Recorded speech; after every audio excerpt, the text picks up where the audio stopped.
शुरू बात नहीं, सेटल डाउन, सेटल हो जाइए। पिछली क्लास में हम लोगों ने न्यूटन का फर्स्ट लॉ और न्यूटन का सेकेंड लॉ पढ़ा था। मैं 5 मिनट में क्विक रिवीजन दे देता हूं। और रिलेटिव मोशन और एनएलएम के लेक्चर अभिषेक जी हमारे बहुत बिजी रहे तो अपलोड नहीं कर पाए, आज अपलोड हो जाएंगे। तो जितने लोगों को रिलेटिव मोशन और एनएलएम का पहला लेक्चर चाहिए वो कल आपको या आज रात में मिलेगा। चलिए फटाफट बात करते हैं बेटा। मेरे कुछ क्वेश्चन के आंसर फटाफट दो, जल्दी से बताओ। इनर्शिया क्या होता है? What is inertia? Physical quantity की प्रॉपर्टी। यूनिट क्या होता है? यूनिटलेस। डायमेंशन क्या होती है? इनर्शिया का मेजरमेंट किसके आधार है? मेजरमेंट करते नहीं पगलू, तुलना कर सकते हैं। जिसका मास ज्यादा उसका इनर्शिया। इनर्शिया कितने प्रकार का होता है? इनर्शिया ऑफ रेस्ट और inertia of direction, inertia of motion, है ना। अच्छा, इनर्शिया चाहता क्या है? बॉडी जिस अवस्था में है उसी अवस्था में रहे। अगर हम कोई भी चेंज करने का प्रयास करेंगे तो बॉडी उसका विरोध करती है, इसलिए हमें फोर्स लगाना पड़ता है। न्यूटन का सेकेंड लॉ बताओ क्या है? F बराबर dp by dt। Rate of change of momentum is equal to force time. Rate of change of momentum is equal to force. चलो इस खुशी के मौके पे एक सवाल करो। ये मोमेंटम है, ये टाइम है, ये एंगल है 60 डिग्री, सब SI यूनिट में। ये सेकंड है और ये है kg मीटर पर second. Find out force. Force क्या लगेगा बेटा? F बराबर dp बाई dt और डिफरेंशिएशन तुम जानते हो क्या रिप्रेजेंट करता है? Slope of PT graph. Power time graph का जो स्लोप होगा वो क्या बताएगा? वो बताएगा बेटा हमें फोर्स बताएगा। क्या बताएगा? फोर्स बताएगा बेटा। तो इस ग्राफ का स्लोप बताओ। लाइन का स्लोप क्या होता है? m बराबर tan थीटा। m बराबर tan थीटा। तो बेटा इसका जो स्लोप होगा वो tan थीटा के बराबर होगा। इसकी वैल्यू आएगी √3 न्यूटन। तो आंसर है √3 न्यूटन। ठीक है, आंसर क्या है भैया? √3 न्यूटन।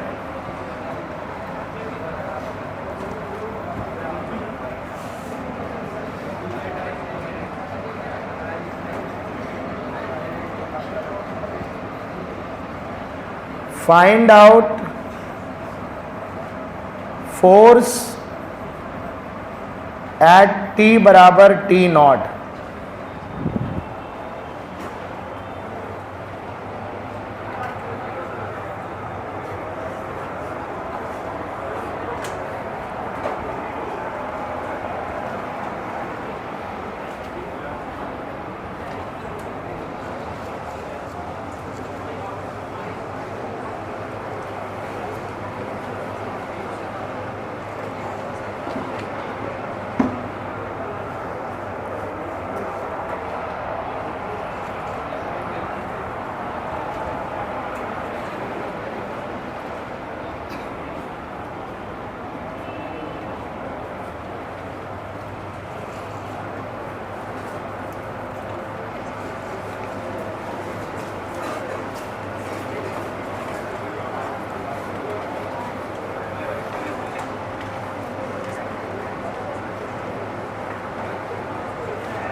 बेटा आ गया?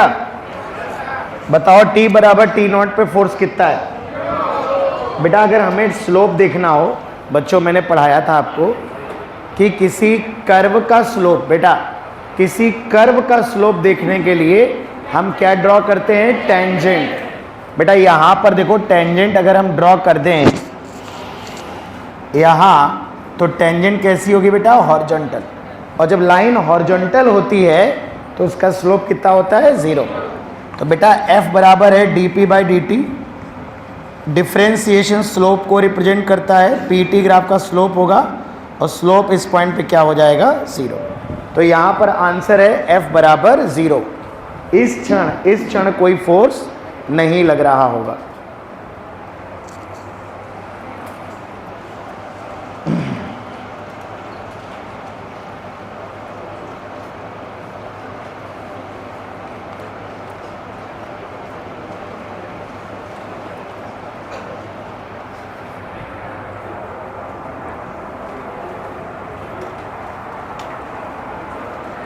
तो आज हम लोग न्यूटन्स थर्ड लॉ की चर्चा करेंगे। उससे पहले मैं 2 बहुत अच्छे सवाल फिर डिस्कस करना चाहूँगा, जिस तरह के सवाल हमारे एग्ज़ाम में पूछे जाते हैं।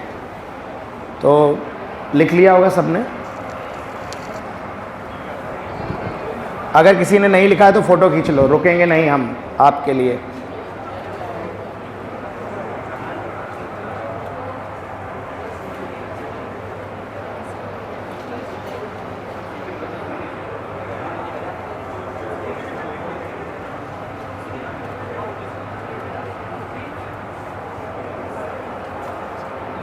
That's it.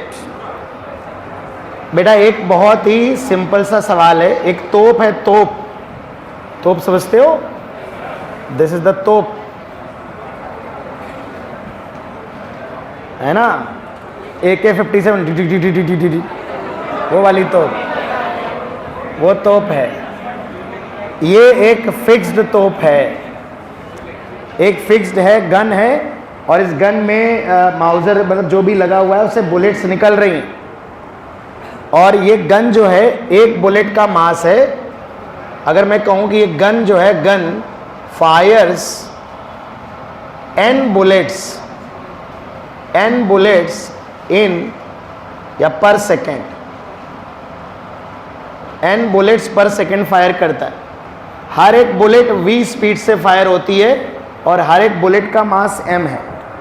और ये जो गन है वो फिक्स्ड है, gun is not moving.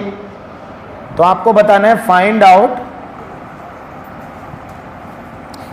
Force between, मतलब जो बुलेट पे गन ने फोर्स लगाया होगा या बुलेट ने गन पे लगाया होगा, अभी समझेंगे, एक्शन रिएक्शन है। तो फोर्स कितना लग रहा होगा? Force by gun on bullets.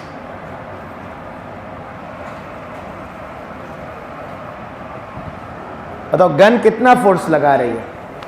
तो बेटा इन सवालों में बहुत सिंपल लॉजिक होता है कि आपको फोर्स की डेफिनेशन अप्लाई करनी होती है। बेटा फोर्स की 2 डेफिनेशन है। अगर इंस्टेंटेनियस है तो dp बाई dt, या फिर एवरेज फोर्स है तो delta p by delta t, है ना? एवरेज फोर्स है तो मैंने कई बार आपसे ये बात बोली कि जब इंटरवल ऑफ टाइम दिया जाता है 2 सेकंड में, 1 सेकंड में, 1 घंटे में, आधा मिनट में, 5 सेकंड में, तो अंडरस्टूड होता है कि एवरेज फोर्स हमसे पूछा गया है।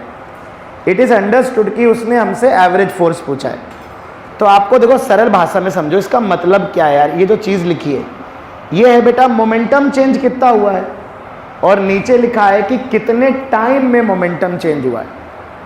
तो change in momentum divide by time interval, इसे rate of change of momentum कहते हैं। रेट का मतलब है प्रति सेकेंड मोमेंटम में कितना चेंज। और सरल भाषा में कहें तो change of momentum in 1 second, 1 second में मोमेंटम कितना चेंज हो रहा है, उसे हम कहते हैं delta p by delta T या dp by dt। It is the rate of change of momentum. बहुत सिंपल भाषा में समझो, delta p by delta T का मतलब डेल्टा t टाइम में मोमेंटम चेंज हो रहा है डेल्टा p, तो 1 सेकेंड में मोमेंटम कितना चेंज हो रहा है? Delta p by delta T. यानी 1 सेकेंड में जो चेंज होने वाला मोमेंटम है वही क्या है? हमारा फोर्स है। तो कई बार अगर हमें मोमेंटम चेंज से कैलकुलेशन करना हो तो आप बहुत सरल भाषा में समझिए कि प्रति सेकेंड जो मोमेंटम चेंज हो रहा है दैट इज फोर्स। और अगर कोई भ्रम हो तो आप सिंपल निकाल लीजिए पहले मोमेंटम चेंज कितना, टाइम कितना लग रहा है। इन्होंने कहा n बुलेट फायर कर रहा है, 1 सेकेंड में n बुलेट, और एक बुलेट का मास m है और उसकी स्पीड v है। तो मुझे ये बताओ, अगर मैं कहूं कि चेंज इन मोमेंटम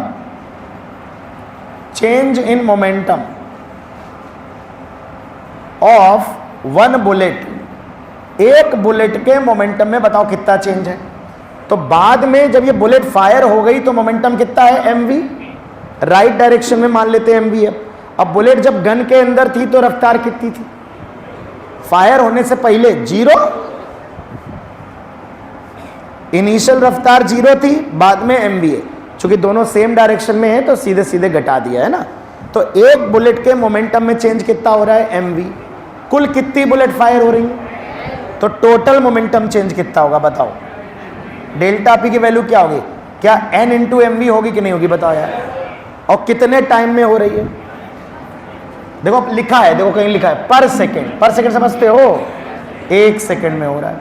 तो बस फोर्स क्या आएगा, फोर्स आएगा delta p by delta t.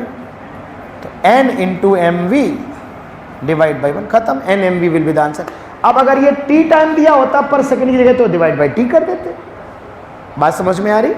तो कई सवाल ऐसे आते हैं हमारे नीट एग्जाम में जिसमें डेफिनेशन अप्लाई करनी पड़ती है। आपको मोमेंटम चेंज निकालना होगा, आपको टाइम इंटरवल से डिवाइड करना होगा, है ना। तो ये सिंपल न्यूटन के सेकंड लॉ के ही सवाल है, वो भी डेफिनेशन वाले। ठीक है, फटाक से लिखो।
डन।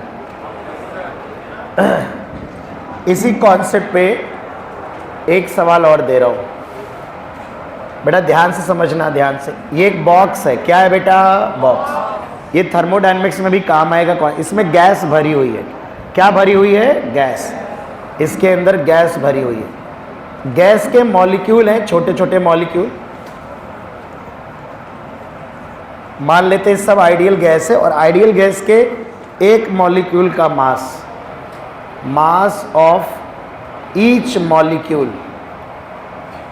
क्वेश्चन मेरे साथ कॉपी किया करो हमेशा, समय बहुत बचता है इससे।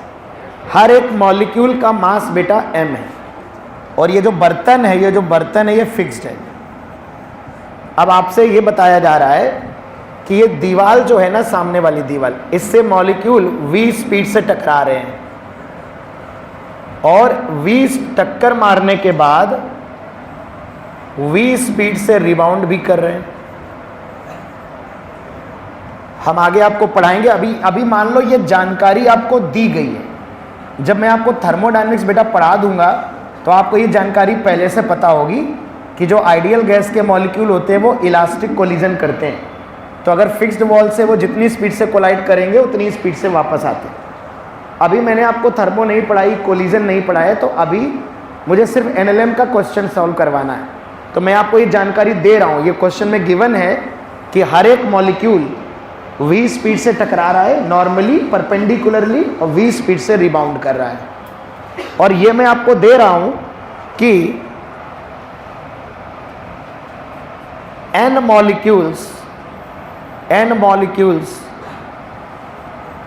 molecules are colliding to a wall in time interval of t seconds. Find out force applied by molecules on wall. ये मैंने अलग से डायग्राम दिखा दिया यहां पर, ये यहीं टकरा, बाहर जाके नहीं टकरा रही, इसी दीवार की बात हो रही। ये ऐसे टकरा रहे हैं, ऐसे जा रहे टक्कर मार के वापस आ। मतलब ये आपको दिया गया है कि एक दीवार से n मॉलिक्यूल सरफेस के परपेंडिकुलर टकरा रहे हैं ना, n मॉलिक्यूल आर कोलाइडिंग, और नॉर्मली कोलाइड कर रहे हैं ना, नॉर्मल किसी एंगल पे कोलाइड नहीं कर रहे, ठीक है। तो आपको बताना है कि ये जो मॉलिक्यूल हैं ये इस दीवार पे कितना फोर्स लगाएंगे।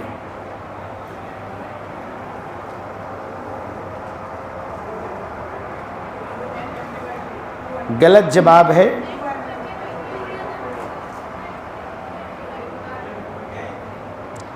जो बच्चे NmV/T बता रहे हैं वो गलत जवाब है। 2nmV/T जो बता रहे हैं वो सही जवाब है। 2 सुना नहीं मैंने। तुम मेरे ऊपर आरोप लगा रहे हो, सबसे बड़े पाप के भागीदार हो गए, क्योंकि अच्छे व्यक्ति पे आरोप लगाना भी बहुत बड़े पाप की श्रेणी में आता है, ध्यान रखना।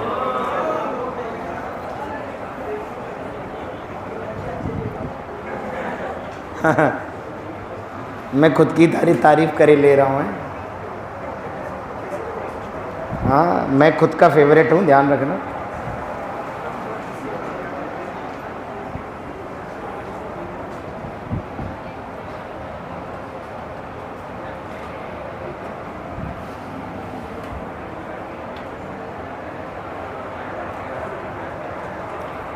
अच्छा बेटा एक बात बताओ, बेटा जो इनिशियल मोमेंटम था एक मॉलिक्यूल का वो कितना था बताओ, mv है। बेटा ये डायरेक्शन अगर पॉजिटिव होगी तो प्लस mv होगा, और जो फाइनल मोमेंटम होगा वो अपोजिट डायरेक्शन, वो क्या होगा, माइनस mv। अगर आई कैप लिखना चाहो तो प्लस mv आई कैप। अंडरस्टूड है, एक ही डायरेक्शन में है तो प्लस माइनस से काम चला लेंगे। चलो एक मॉलिक्यूल के मोमेंटम में बताओ क्या है।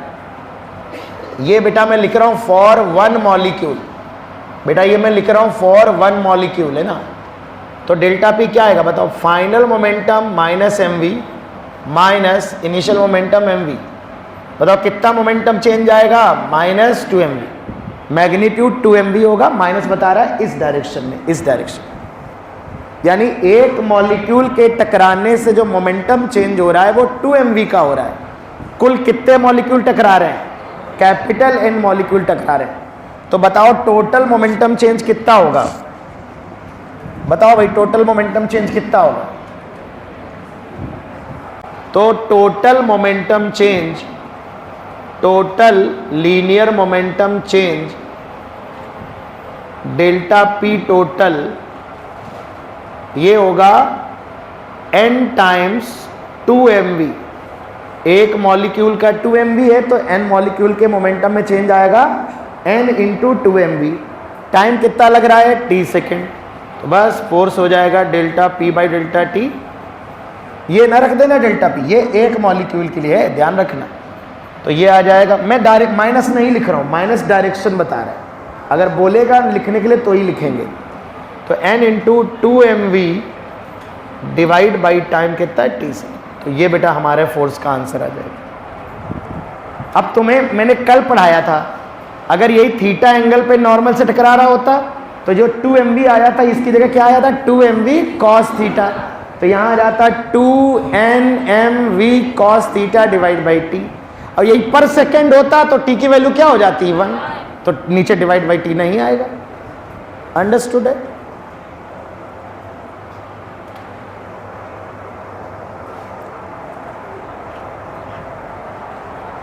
अच्छा बताओ, फोर्स आ गया और अगर इस दीवार का एरिया दिया जाए तो फोर्स को एरिया से डिवाइड करते कुछ तो आता ही होगा, क्या कहते हैं उसको?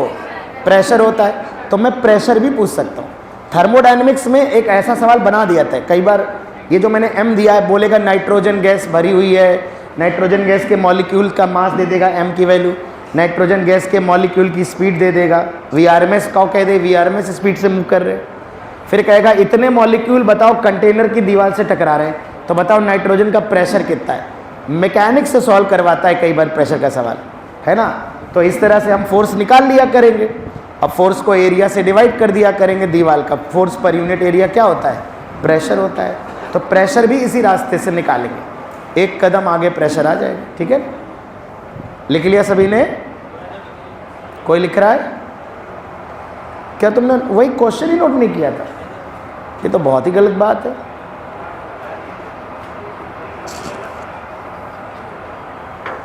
जल्दी लिखो, तुम्हें 10 सेकंड का समय मिलेगा।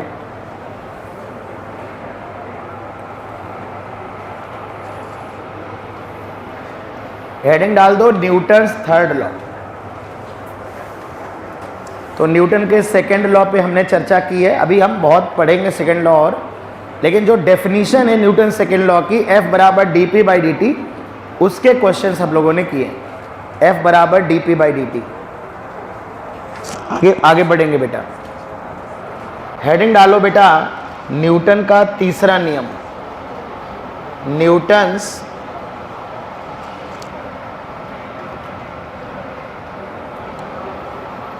न्यूटन्स थर्ड लॉ बेटा।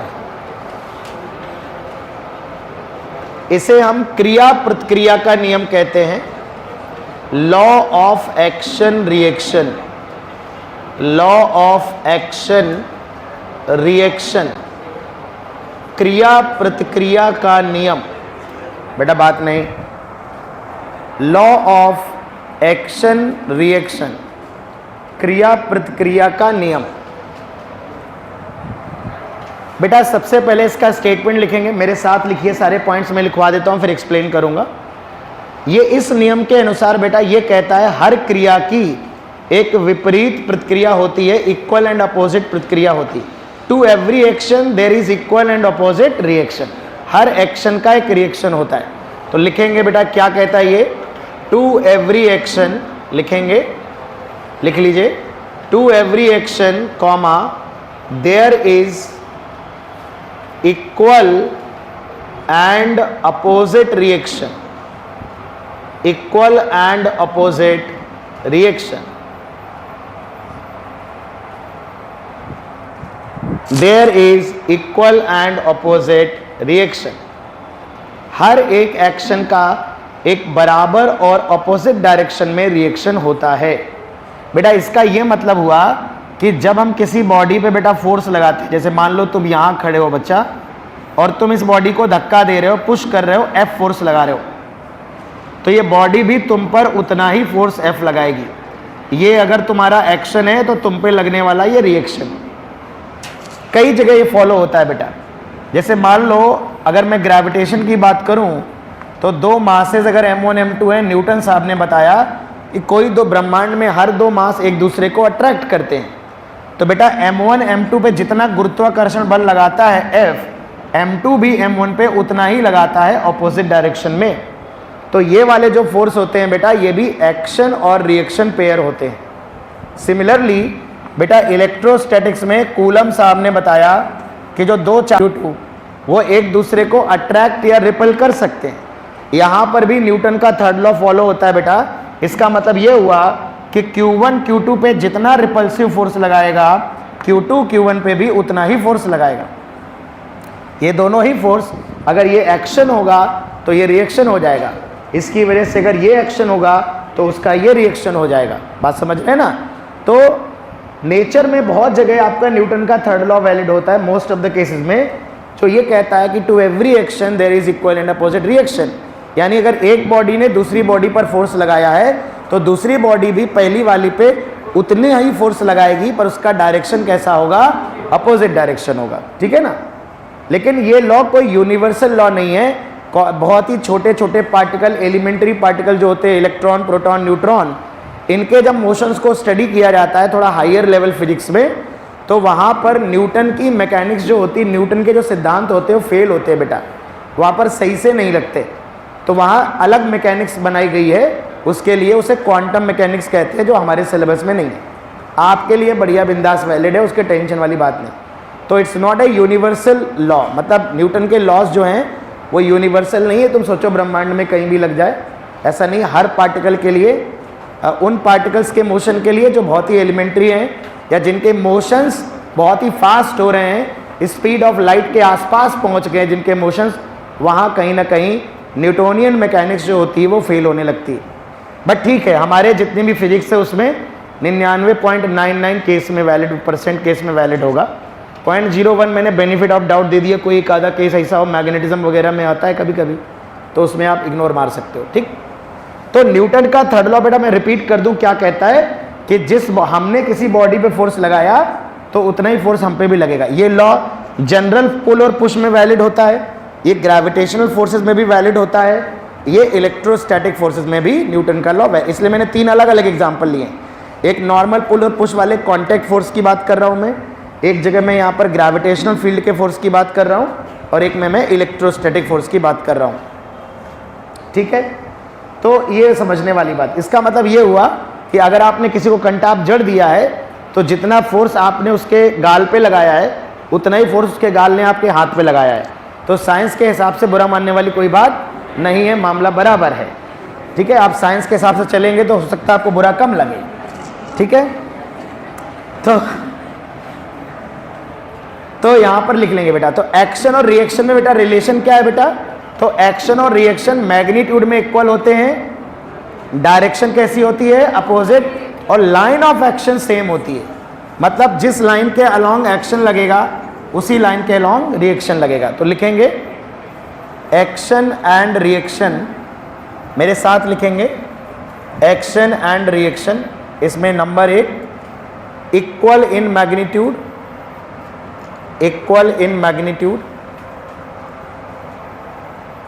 Number 2 opposite, have opposite direction, have opposite direction.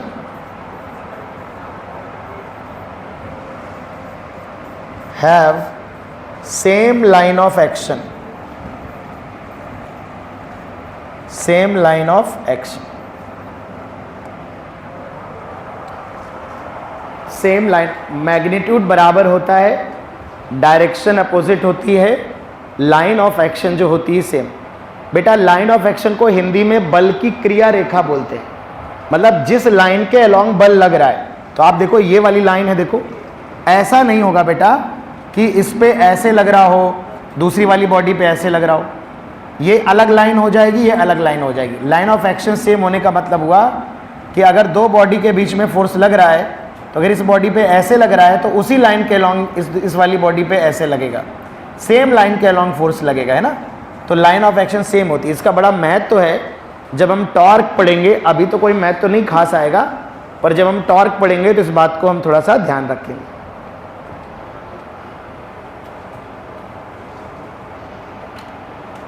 अब तीसरा पॉइंट अगर बेटा हम कहें तो वैसे तो जैसे बेटा हमने किसी बॉडी पे फोर्स लगाया, मान लो हमने इस दीवार पे फोर्स लगाया, दीवार पे, तो जितना फोर्स हमने दीवार पे लगाया होगा उतना ही फोर्स दीवार हम पे लगा रही होगी। तो अगर मैं आपसे पूछूं कि इसमें एक्शन कौन सा वाला है, रिएक्शन कौन सा है, तो व्यवहारिक भाषा में हम लोग ये कहते हैं कि जो हमने जो लगाया वो एक्शन है और जो हम पे लग रहा है वो। लेकिन साइंस ऐसा मानती है कि एक्शन और रिएक्शन का एक पेयर होता है, किसी भी लिखा नहीं होता कि this is action.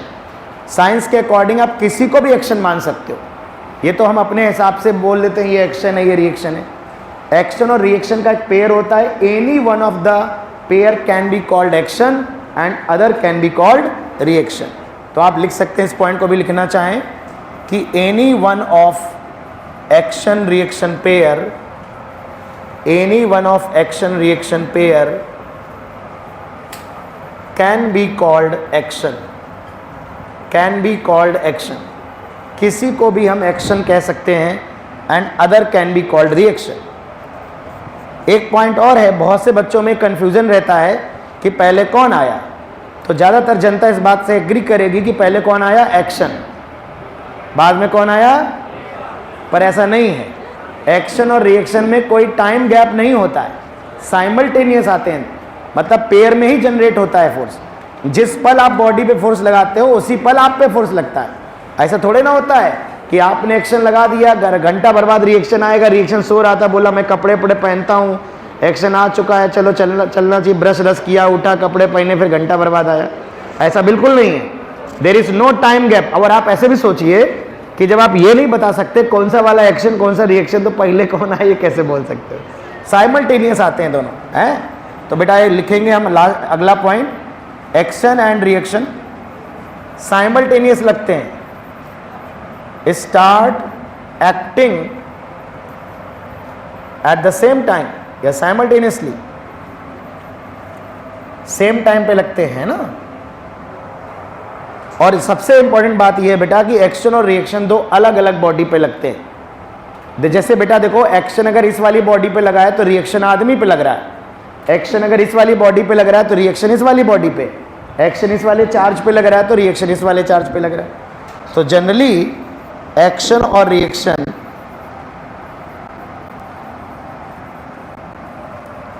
Act on two different bodies, दो डिफरेंट बॉडीज पे लगते हैं। ये है न्यूटन्स थर्ड लॉ की संपूर्ण जानकारी। ढेरों एग्जाम्पल है बेटा, स्विमिंग में न्यूटन्स थर्ड लॉ यूज होता है ना। जब आप स्विमिंग करते हो तो आप पानी पे पीछे की तरफ फोर्स लगाते हो, पानी आप पे आगे लगाता है, आप आगे बढ़ जाते हो। चिड़िया उड़ती है आसमान पे, तो चिड़िया जब अपने पंख चलाती है तो अपने पंख से हवा पे नीचे फोर्स लगाती है, हवा पंखों पे ऊपर फोर्स लगाती है ना। तो इसलिए आपको चिड़िया इस तरह से वो उड़ पाती है। तो बहुत सारी चीज़ें हैं ना। कार आप चलाते हो तो आपके जब कार टायर रोटेट करता है, मोटर हमारी, तो टायर का जो नीचे वाला पॉइंट होता है वो पीछे की तरफ जाना चाहता है, तो फ्रिक्शन लगता है टायर और रोड के बीच में। तो रोड पे फ्रिक्शन पीछे लगता है, टायर पे आगे लगता है ना, पीछे वाले जिस पे मोटर कनेक्टेड होती है, तो उसकी वजह से कार आगे बढ़ पाती है। आप वॉक करते हो तो आप जब आगे की तरफ बॉडी बढ़ रही होती है उस समय आप पैरों से ग्राउंड को पीछे की तरफ पुश करते हो बेसिकली, तो ग्राउंड आप पे एक आगे की तरफ फोर्स दे देती है, तो आप थोड़ा आगे चले जाते हो। अगर आप फ्रिक्शनलेस ग्राउंड पर हो तो आप ऐसे वॉक नहीं कर पाओगे, क्योंकि आपको फोर्स नहीं मिलेगा। फिर आपको कुछ एक्शन रिएक्शन का फ़ायदा उठाना पड़ेगा। जैसे उसमें एक सवाल है हमारे एनसीईआरटी में कि अगर अब एक तालाब में बर्फ़ है तालाब में बर्फ़ पड़ी हुई है और उसमें फ्रिक्शनलेस है, अब बीच में फंस गए, बाहर आना है तो कैसे आना पड़ेगा? तो अब आपको नीचे से फ्रिक्शन का सपोर्ट तो मिलेगा नहीं, तो आपने जैसे अपना चश्मा उतारा, चश्मे पे फोर्स लगाया, चश्मा अपोजिट डायरेक्शन में फेंक दिया, तो जब चश्मा आपने थ्रो किया तो आपने चश्मे पे फोर्स लगाया, चश्मे से ने रिवर्स डायरेक्शन में उतना ही आप पे लगाया, तो आपको फोर्स मिलेगा, तो आप फिसलते हुए इधर आ जाओगे। फिर मान लो थोड़ा दूर फिसल गए, बहुत मामूली मान लो था फ्रिक्शन, बिल्कुल ही फ्रिक्शनलेस होगा तो कुछ भी फेंक दो। जैसे भैया की टोपी है, भैया ने टोपी फेंक दी तो ये पीछे की तरफ फिसलते चले आएंगे। अब फ्रिक्शन नहीं होगा तो एक ही बार फेंकने से काम चल जाएगा। लेकिन मान लो मामूली फ्रिक्शन है, थोड़ी देर बाद रुक गए, फिर कुछ और फेंक दो, है ना, हाथ फेंक दो निकाल के, है ना, या अगर जैकेट वैकेट पहनी है तो वो निकाल के फेंक सकते हो। तो एक्शन रिएक्शन वाली बात है ना। तो बहुत सारी, चाहे स्विमिंग हो या कुछ भी हो, आपको जितना भी आप सुबह से शाम तक टहलते वही तो सब एक्शन रिएक्शन के एग्जाम्पल हैं आपके, है ना। चलिए,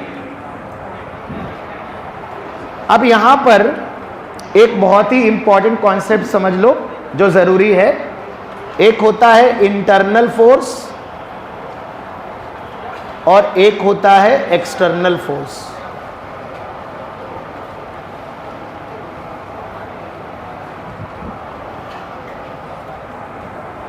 बेटा जैसे नाम से पता चल रहा है भैया ये हम लोग कहते हैं ना भैया आप दखलंदाजी न दीजिए, ये हमारा इंटरनल मामला है, you please stay out of it, है ना।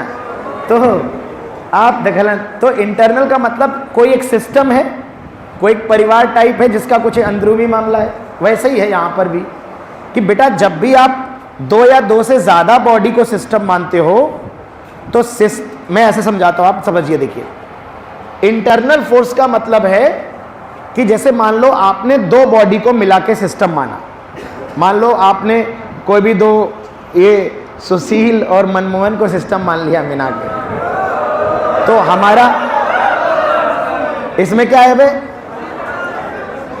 ये सुशील है, ये मनमोहन है, हमने इन दोनों को मिला के सिस्टम माना, ये हमारा सिस्टम है, सिस्टम। अरे सुन लो, फिजिक्स पे ध्यान दे दो महाराज। देखो मैं समझता हूँ शुरू में एनर्जी लेवल थोड़ा हाई रहता है, फिजिक्स का स्वभाव ही ऐसा है। शुरू में 1 महीने तक ऐसा लगता है कि मैं आग लगा दूंगा, मुझसे हमसे आगे कौन है, फिजिक्स तेरी तो ऐसी की तैसी, ये वाला एटीट्यूड रहता है। फिर 1 महीने 2 महीने बाद फिजिक्स बगल से निकलती, हम कांपते हैं, हाँ फिजिक्स में। तो इसलिए ध्यान दो भैया, ताकि फिजिक्स निकले तुम्हारे बगल से तो वो कांपे, तुम ऐसे खड़े हो, अच्छा फिजिक्स आओ बेटा इधर आओ, देख घंटा आप सही कर दिया। तो भैया ध्यान से सुनो यार। अब तो देखो बेटा, अगर मैंने ये सुशील और मनमोहन को सिस्टम माना है मिला के, तो ये मेरा सिस्टम है, दो बॉडी का सिस्टम है। तो ये आपस में जो एक दूसरे पे फोर्स लगाएंगे वो इस सिस्टम का कैसा फोर्स होगा, इंटरनल। लेकिन अगर मान लो इनकी लड़ाई में कोई तीसरा आदमी इनको दे मुक्का, दे घूंसा, है ना, इनके आपस में जो घूंसा लात हो रही वो सब कैसा फोर्स है, इंटरनल। लेकिन अगर कोई बाहर से आके इनको हिट कर रहा है तो वो फोर्स कैसा होगा, एक्सटर्नल। सिंपल बात है, जो भी आपने सिस्टम माना है, अगर उस सिस्टम में 2 या 2 से ज्यादा बॉडी मौजूद है तो उनके बीच का फोर्स कैसा होगा, इंटरनल। लेकिन सिस्टम के बाहर का कोई बॉडी सिस्टम पर फोर्स लगाएगा तो कैसा होगा, एक्सटर्नल हो जाएगा। जैसे आपने कहा कि मैं इस पूरी क्लास को सिस्टम मान लिया जाए, हम सभी को मिला के सिस्टम मान लिया जाए। बाहर वो अपने भैया बैठे हैं, उन्होंने कहा, कुशवाहा जी ने कहा दिस इज माई सिस्टम, और तुम सब आपस में लड़ जाओ, तो वो सब कैसा फोर्स है सिस्टम के लिए, इंटरनल। लेकिन अगर वो बाहर से आके तुमको तौलने लगे तो कैसा फोर्स है, यानी कोई फोर्स इंटरनल होगा या एक्सटर्नल होगा, ये इस बात पे डिपेंड करेगा कि सिस्टम क्या माना गया है। अब मेरी बात समझ रहे हैं? मैं एक उदाहरण लेता हूं, रियलिस्टिक एग्जांपल, ये तो व्यवहारिक उदाहरण। जैसे मान लो बेटा, एक ग्राउंड पे 3 बॉडी रखी थी, 1 बॉडी, 2 बॉडी, 3 बॉडी, ये 1 body, 2 body, 3 body, ABC 3 body रखी थी। किसी आदमी ने इस बॉडी पे धक्का दिया, इस बॉडी पे ऐसे यहां से फोर्स लगाया F, ये फोर्स इस आदमी ने लगाया। तो अगर आदमी ने फोर्स लगाया तो ऑफकोर्स मैं मान लेता हूं आदमी पे भी रिएक्शन लगेगा तो यहीं से, ठीक है, मैं पर थोड़ा अलग दिखा दे रहा हूं ताकि थोड़ा मिक्स ना हो। जब मैंने इस बॉडी पे धक्का दिया तो क्या तुम समझते हो ये वाली बॉडी इस पे धक्का मारेगी? अभी उस धक्का बोल रहा हूं, उस फोर्स का नाम क्या है वो सब नहीं बोलूंगा, अभी मैंने पढ़ाया नहीं। ये वाली बॉडी बी को कुछ फोर्स लगाएगी इस डायरेक्शन में, मान लेते हैं ऐसे, थोड़ा ऊपर नीचे दिखा देते हैं, इसको बी ऐसे कर देते हैं, ये वाला फोर्स लगेगा, इसे मैं कह दे रहा हूं F1। ए के कारण जो बी को धक्का लग रहा है वो F1 है। तो अगर ए ने बी पे फोर्स लगाया इधर, तो बी ने ए पे इधर लगाया होगा, उसका रिएक्शन इधर लगेगा। बेटा ए के कारण बी पे ऐसे लगेगा, तो बी के कारण उसका रिएक्शन ए पे ऐसे लगेगा। अब जब इसको धक्का लगेगा तो ये इसको धक्का मार देगी, पुश करना चाहिए, आगे जाना चाहेगी ना बेटा। तो ये सी वाली बॉडी है, तो सी पे मान लेते हैं, बी ने सी पे लगाया F2 और सी ने बी पे लगाया F2 रिवर्स। फिर से देख लें, आदमी ने बॉडी ए पे लगाया F और बॉडी ने आदमी पे लगाया ये वाला F। फिर ए ने बी पे लगाया ये वाला F1, ये दिस इज F1, और ये F1 ए पे बी की वजह से लग रहा है। फिर बी की वजह से सी पे ये F2 लग रहा है, और ये F2 लग रहा है बी पे सी की वजह से, और ये सी पे बी की वजह से।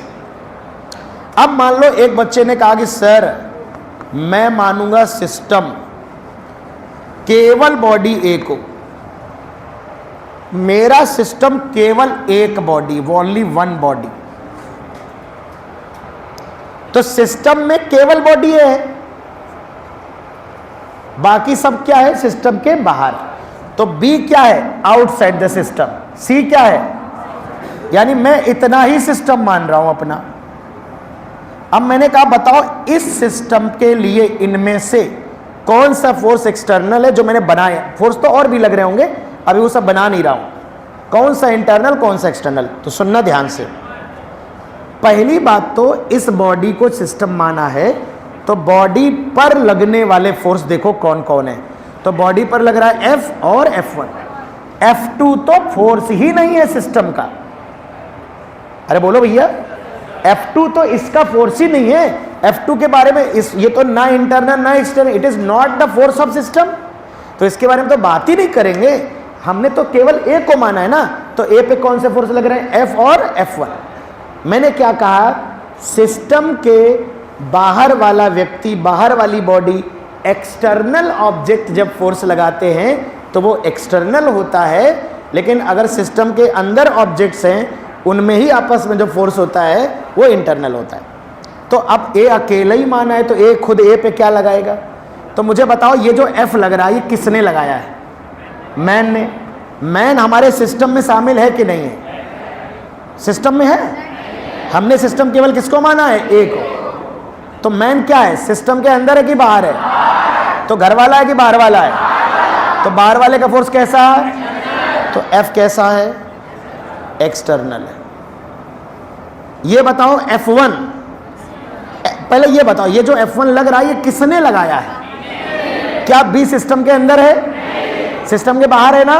बाहर वाले ऑब्जेक्ट से जो फोर्स लगेगा वो कैसा होगा, यानी इसके लिए दोनों ही फोर्स एक्सटर्नल है, और होने भी चाहिए। जब एक ही बॉडी आपने सिस्टम में ली है तो इंटरनल क्या ही होगा।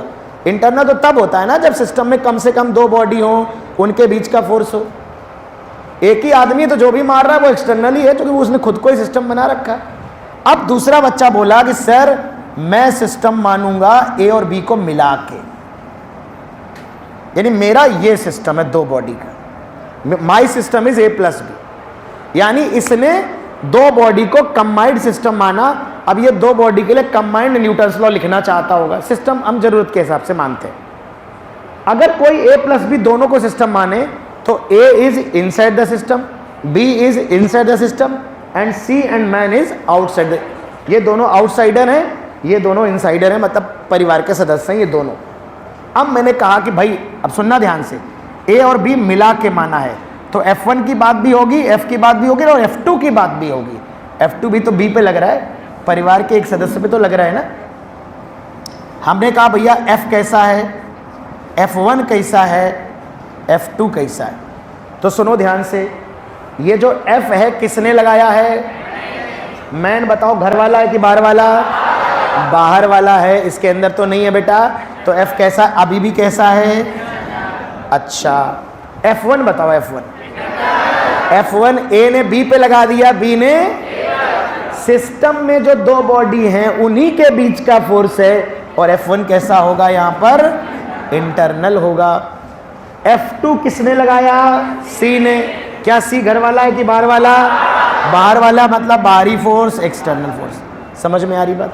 अच्छा एक बात और बताओ बेटा, अगर मैं पूछूं कि इंटरनल फोर्सेस का रिजल्टेंट कितना होता है, कृपया ध्यान दीजिए।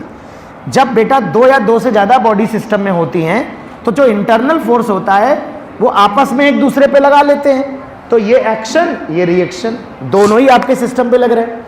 इस वाले F1 को जब इसमें जोड़ोगे, इस वाले F1 को जब इसमें जोड़ोगे तो बताओ रेट कितना हो जाएगा, 0।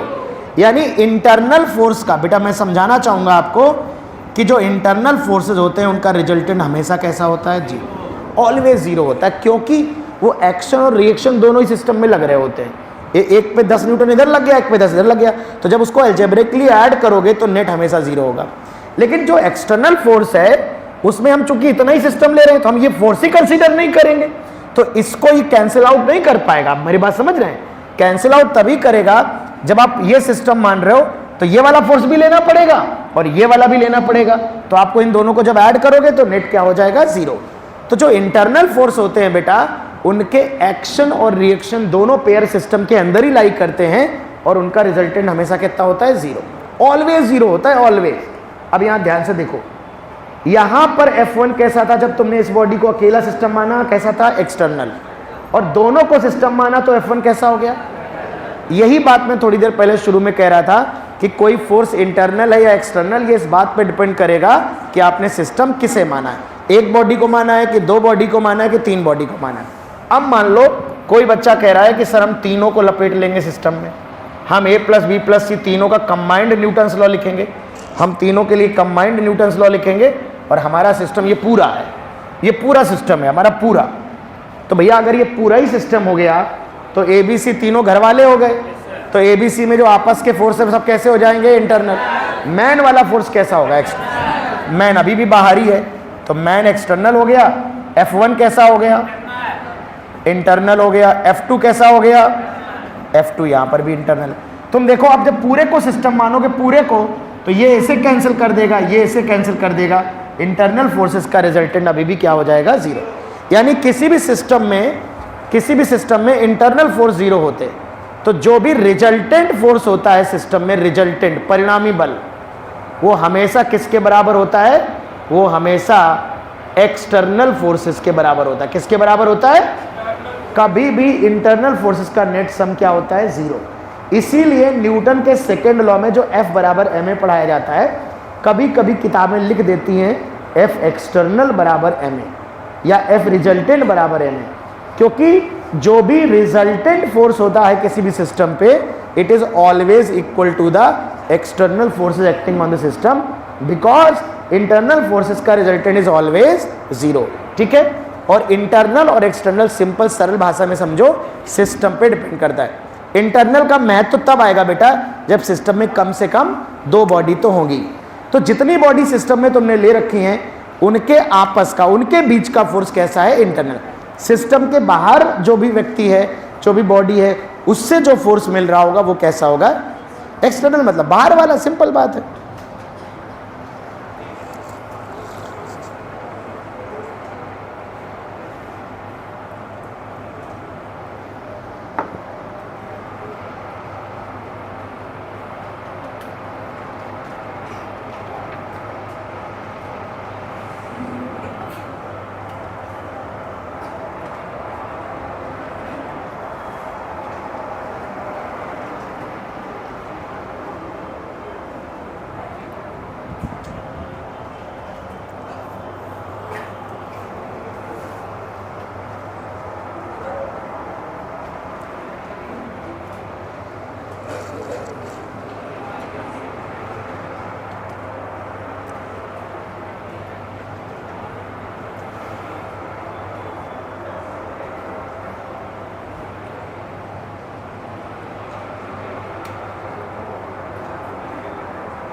हाँ, इंटर सिग्मा का मतलब रिजल्टेंट, समेशन।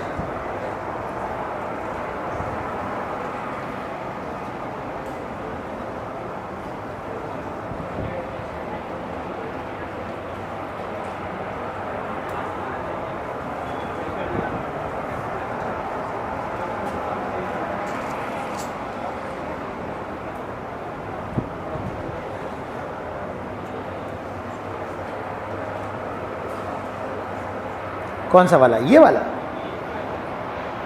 ये वाला, ये पहला,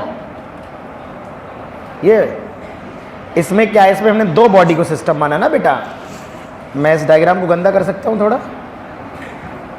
देखिए, इसको इतने को सिस्टम माना, इतने को सिस्टम माना, इतने को, दिस इज माय सिस्टम। जब हम इतने को सिस्टम मानेंगे तो इसके ये बाहर वाला है, सिस्टम के बाहर की वस्तु है, ये सिस्टम के बाहर के। बाहर वाले लोग जो फोर्स लगाते हैं बॉडी पर, सिस्टम पर, वो एक्सटर्नल है। तो ये बाहर वाला इसने कौन सा लगाया है? F, तो F देखो एक्सटर्नल है। ये बाहर वाला है C, इसने कौन सा लगाया है? F2, ये एक्सटर्नल है। और इनमें जो, इनके बीच में जो आपस का फोर्स होगा, इसने इस पे लगाया F1, इसने इस पे लगाया F1, ये इंटरनल है, F1 इंटरनल। जो इंटरनल होगा उसका एक्शन और रिएक्शन दोनों सिस्टम में ही होगा। तो इसलिए जब इनको जोड़ने जाएंगे तो नेट जीरो हो जाएगा, कैंसिल आउट हो जाएंगे, है ना। इसलिए इंटरनल फोर्स का रिजल्टेंट जीरो होता है। बस बेटा बढ़ेंगे आगे, लिख लिया सबने? चलिए बेटा, दो इंपॉर्टेंट फोर्स है जिनको समझना बहुत जरूरी है हमारे लिए। दो इंपॉर्टेंट फोर्स है, एक है weight of a body, weight of a body, weight of a body.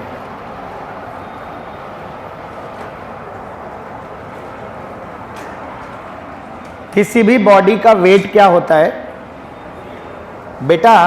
लिखेंगे आप मेरे साथ। किसी भी बॉडी का वेट, बॉडी पर वो लगने वाला वो फोर्स होता है जो अर्थ लगाती है। किसी भी बॉडी पे जो अर्थ ग्रेविटेशनल फोर्स लगाती है उसी को वेट कहते हैं, है ना बेटा। जैसे बेटा मान लो ये अर्थ है, ये अर्थ है, पृथ्वी है, ये पृथ्वी है बेटा, और ये पृथ्वी किसी भी वस्तु को, किसी भी बॉडी को अपने केंद्र की तरफ, अपने सेंटर की तरफ अट्रैक्ट करती है ऐसे। ये गुरुत्वाकर्षण बल होता है, ग्रेविटेशनल फोर्स होता है, इसी को वेट कहते हैं, यही W कहलाता है, और इसी को mass into acceleration due to gravity लिखते हैं।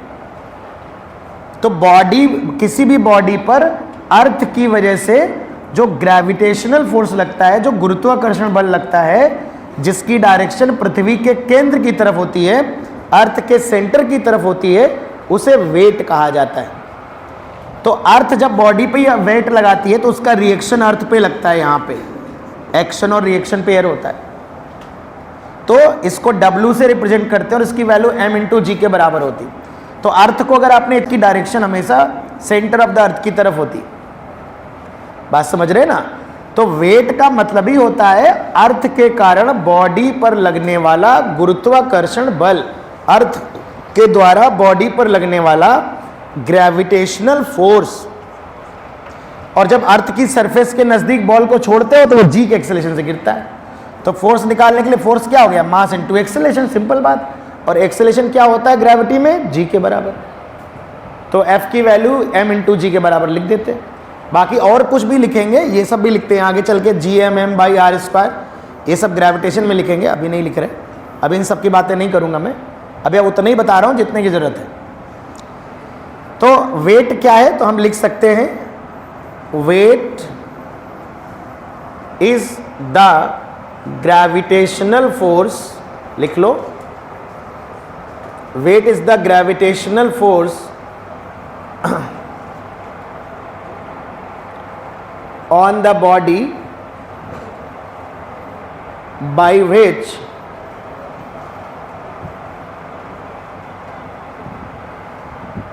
earth attracts the body, by which earth attracts the body towards its center.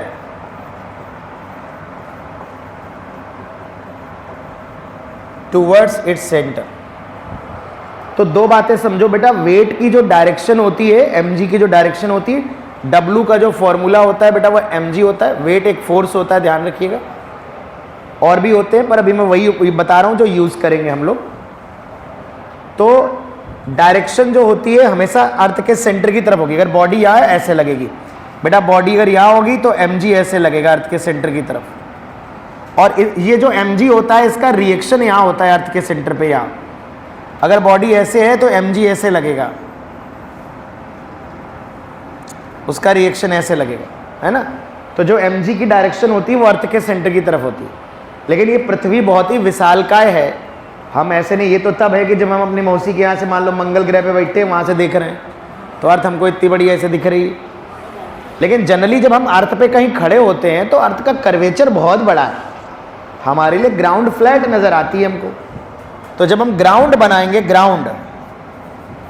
जब हम ग्राउंड बनाएंगे बेटा तो हम mg को सीधे सीधे कैसे दिखा देंगे, तो हम सीधे सीधे ऐसे वर्टिकल दिखाएंगे, डाउन, वर्टिकली डाउनवर्ड। लेकिन हकीकत में ये भी हम मान कर चलते हैं कि कर्वेचर है और यहाँ बॉडी रखी है और एकदम सेंटर नीचे जा रहा है, इसलिए दिखाते हैं बेटा। वर्टिकल का असली मतलब यही होता है, अर्थ के सेंटर की तरफ। एक्चुअली जब आप यहाँ खड़े होगे ना, इस जगह पे खड़े होगे ना बेटा, तो आपको एक छोटा सा टुकड़ा जो 50 किलोमीटर का होगा एकदम फ्लैट नज़र आएगा, यहाँ से दूर दूर तक फ्लैट नज़र आएगा। तो आपके लिए वो नीचे की तरफ यही होगा, डाउनवर्ड, है ना। लेकिन अगर अर्थ कभी ऐसे बना दी जाए तो आप ऐसे mg नीचे ना दिखा देना कि पता लगा तुमने कहा सर इसका mg नीचे, यहाँ का दिखा रहे हो, नीचे लगेगा गिर जाएगा, है ना। ये ऐसे अट्रैक्ट करिए, गिरेगा तो ऐसे गिरेगा, यहाँ ये वाली बॉडी छोड़ोगे ऐसे गिरेगी यहाँ। पर मुद्दा ये है कि जब तुम यहाँ तो जो तुम अभी फील कर रहे हो बोर्ड पे ऐसा थोड़े ना फील कर रहे होगे। जब तुम यहाँ खड़े होगे तो ये तुम्हें ग्राउंड फ्लैट नजर आएगी, ये हॉरिजॉन्टल नजर आएगा, ये वर्टिकल नजर आएगा वहाँ पे, है ना। हॉरिजॉन्टल वर्टिकल का असली मतलब यही होता है ना। तो जब बेटा हम अर्थ ऐसे छोटी सी अर्थ बनाएंगे तो mg की डायरेक्शन हम सेंटर की तरफ बनाएंगे, और जब हम ग्राउंड बनाएंगे तो हम हमेशा अर्थ पे खड़े होंगे तो हम mg हमेशा नीचे की तरफ दिखा देंगे, है ना। तो वेट जो होता है वो एक फोर्स, वेट और मास में अंतर समझ रहे हो ना। मास मटेरियल के अमाउंट को रिप्रेजेंट करता है, कितना मैटर है। वेट फोर्स होता है, वेट का यूनिट न्यूटन होगा, है ना। अब इसमें एक भ्रम होता है, समझो, कन्फ्यूजन ये, जैसे ये बोतल रखी है तुम्हारी या मैं इस प्लेटफॉर्म पे खड़ा हूँ, तो हम चलताऊ भाषा में बोलते रहते हैं कि मैं इस ज़मीन पे खड़ा हूँ तो मेरी वजह से मेरा वेट, मेरा वजन इस प्लेटफॉर्म पे लग रहा है। ये स्टेटमेंट गलत है। अगर मैं कहूँ कि मेरा वेट इस पे लग रहा है प्लेटफॉर्म पे तो गलत स्टेटमेंट है, क्योंकि वेट होता क्या है उसकी डेफिनेशन क्लियर होनी चाहिए यार। वेट वो फोर्स है जो अर्थ लगाएगी मुझ पे, गुरुत्वाकर्षण बल। मैं जो ग्राउंड पे लगा रहा हूँ, मैं अपने जूतों से जो लगा रहा हूँ, that is not weight by definition. तो अगर मैं जमीन पे खड़ा हूँ तो मेरा वेट नहीं लग, मेरा भार नहीं लग रहा है जमीन पे, है ना। मेरी वजह से एक नॉर्मल रिएक्शन लग रहा होगा, मैं आके बताऊंगा। एक कॉन्टैक्ट फोर्स लग रहा होगा, वो मेरे वेट के बराबर होगा, लेकिन वेट थोड़े ना होगा यार। वेट उसको कह नहीं सकते जो मैं ग्राउंड पे लगा रहा हूं। समझ रहे हो मेरी बात? किसी भी बॉडी का वेट कहते किसको है? उसी फोर्स को कहते हैं जो अर्थ लगाती है बॉडी पे, वो भी ग्रेविटेशन वाला। डेफिनेशन तो यही है ना, और दूसरे को वेट कैसे कह दोगे? ओके, तो अगर ये बोतल इस टेबल पे रखी हुई है तो बोतल का वेट टेबल पे नहीं लग रहा है, ये व्यवहारिक बात है। बोतल का वेट जो है वो बोतल पे ही लग रहा होगा। पृथ्वी बोतल को नीचे की तरफ अट्रैक्ट कर रही होगी। हाँ, बोतल की वजह से यहां पर एक नॉर्मल रिएक्शन लग रहा होगा, एक एल लग रहा होगा, एक आर लग रहा होगा, ग्राउंड पे नीचे, इस पे ऊपर। उस आर की वैल्यू मैं आगे डिस्कस करूंगा, mg के बराबर होगी यहां पे। लेकिन ऐसे थोड़े ना बोलेंगे कि बोतल का वजन, बोतल का वेट टेबल पे लग रहा है। गलत स्टेटमेंट है, टेक्निकली साइंस के हिसाब से गलत है ये। क्योंकि वेट, बोतल का वेट सिर्फ बोतल पे लग सकता है। आप समझो तो मेरी बात, मेरा वेट सिर्फ मुझ पे लग सकता है, किसी और पे लग ही नहीं सकता। क्योंकि इस बॉडी का वेट सिर्फ इसी बॉडी पे लगेगा, किसी और बॉडी पे क्यों लगेगा? क्योंकि वेट हम कहेंगे नहीं उसको जो किसी और बॉडी पे लग रहा होगा इसकी वजह से। वेट तो हम डिफाइन ही कैसे कर रहे हैं? वेट वह फोर्स है जिस फोर्स से अर्थ अट्रैक्ट कर रही है बॉडी को। गुरुत्वाकर्षण बल है वेट। तो एक बॉडी जो दूसरी बॉडी को धक्का मुक्की कर रही है वो थोड़े ना वेट है उसका। मेरी बात समझ रहे हो मेरी बात? वेट हम, हाँ वेट के बराबर हो सकता है, वो वेट की वजह से हो सकता है, वो वेट नहीं है वो। मेरी बात समझ में आ गई? तो इसलिए इस बात का विशेष ध्यान रखें। दूसरी बात और समझे, किसी भी बॉडी पर जो वेट लगता है वो कौन लगाती है? कौन लगाती है? अर्थ। तो अगर अर्थ को हमने सिस्टम में शामिल कर लिया, मान लो हमने एक ऐसा सिस्टम लिया, मान लो हमने एक ऐसा सिस्टम लिया जिसमें बॉडी भी ले ली और अर्थ भी ले लिया, तो जो mg होगा ये एक्शन ये रिएक्शन, तो mg कैसा फोर्स हो जाएगा? इंटरनल। कैसा फोर्स होगा? लेकिन अगर मैं केवल बॉडी को सिस्टम मानूं, अर्थ को सिस्टम में ना मानूं, तो ये जो बॉडी पर लगने वाला mg होगा ये हमेशा अर्थ लगा रही थी, तो हमेशा कैसा फोर्स रहेगा? एक्सटर्नल। इस पूरे चैप्टर में मैं कभी भी अर्थ को अपने सिस्टम में कंसीडर नहीं करूंगा, यानी अर्थ कभी भी जो है घर का सदस्य नहीं होगी, हमारे सिस्टम का हिस्सा नहीं होगी। तो सिस्टम के घर वाली होगी कि बाहर वाली होगी? जल्दी बताओ। तो सिस्टम के बाहर की बॉडी है अर्थ हमारी। अगर मैंने अर्थ को सिस्टम में शामिल नहीं किया तो अर्थ के कारण जो बॉडी पर वेट लग रहा है वो हमेशा कैसा रहेगा? एक्सटर्नल। किसी भी बॉडी पर लगने वाला mg एक इंटरनल फोर्स तभी बनता है जब बॉडी और अर्थ दोनों को सिस्टम में शामिल किया जाए। क्या मेरी बात समझ रहे हो? इसलिए बेटा जब भी हम न्यूटन्स लॉ लगाएंगे तो हम कभी भी अर्थ को सिस्टम में शामिल नहीं करेंगे। तो जब भी हम एक्सटर्नल फोर्स की गिनती करेंगे सबसे पहला एक्सटर्नल फोर्स कौन सा होगा? mg। mg में कोई डाउट नहीं होना चाहिए, क्योंकि mg अर्थ लगाने वाली है और अर्थ अगर सिस्टम के बाहर है तो डेफिनेटली बाहर वाले की वजह से जो फोर्स लगता है दैट इज एक्सटर्नल फोर्स। तो यहां पर आप इस बात को भी समझें, कि अगर if body is a system,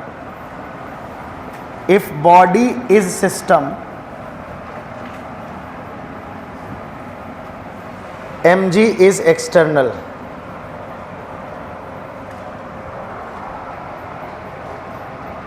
if body plus earth is system, then mg is internal।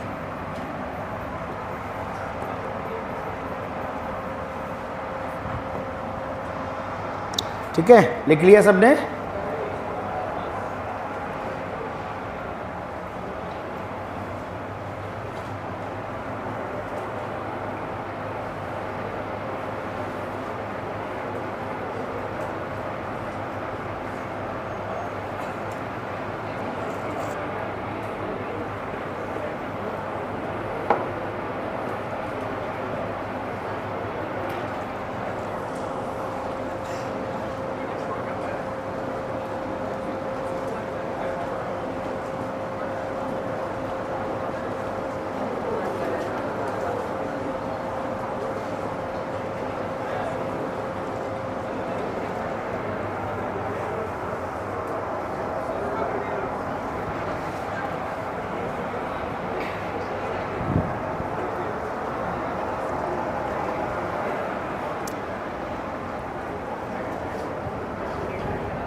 Noted.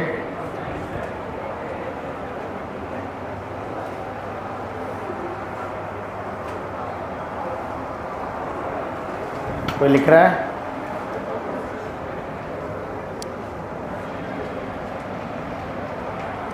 एक फोर्स बेटा और समझेंगे,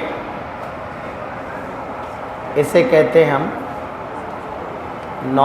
नॉर्मल रिएक्शन।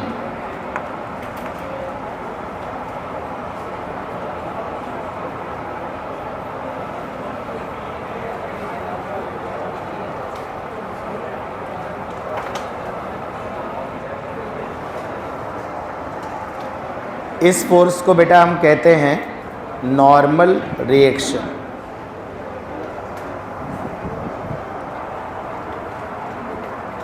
तो नॉर्मल रिएक्शन के बारे में लिखेंगे, it is a contact force.